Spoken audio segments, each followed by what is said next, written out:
12th கெமிஸ்ட்ரியில் first லெசனில் மெட்டலர்ஜியில் third important question 2026 மார்ச்சில் கேட்ட கொஷின்.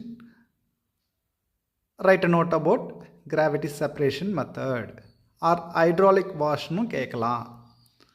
இதுக்கு நம்ம பிரின்சிபல் என்ன, எக்ஸாம்பிள் என்ன, அதுக்கடுத்து எக்ஸ்பிளனேஷன் என்ன அப்படின்னு எழுதணும்னா மார்க் கிடைக்கும். ஸோ ப்ரெசன்டேஷனுக்கு so high specific gravity ore is separated from gangue. Gangue means அந்த non metallic impurities, rocky matters, siliceous substance சொல்லுவோம்ல, அதாவது தாதுவுடன் உள்ள உலோகத்தன்மையற்ற மண் வகை மாசுக்கள் அல்லது பாறை சம்பந்தமான பொருட்கள் சொல்லுவோம் அல்லவா, அது லோ ஸ்பெசிஃபிக் கிராவிட்டியாக இருக்கும், அதாவது குறைந்த புவியீர்ப்பு தன்மை கொண்டு இருக்கும். அதை தான் நம்ம ஓடும் நீரில் கழுவி தூய்மை செய்ய போகிறோம். அப்போது ore having high specific gravity is separated from gangue. Gangue means அந்த impurities that have low specific gravity.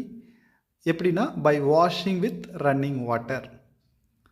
So அங்கே உங்களுக்கு படம் புரிகிற மாதிரி போட்டிருக்கோம். தண்ணியில் வந்து அந்த லைட்டர் இம்ப்யூரிட்டிஸ் எல்லாம் அடிச்சுக்கிட்டு போகிற மாதிரி, ஹெவியர் வந்து அங்கேயே கிடைக்கிற மாதிரி இருக்குது ஓர்ஸ் எல்லாமே.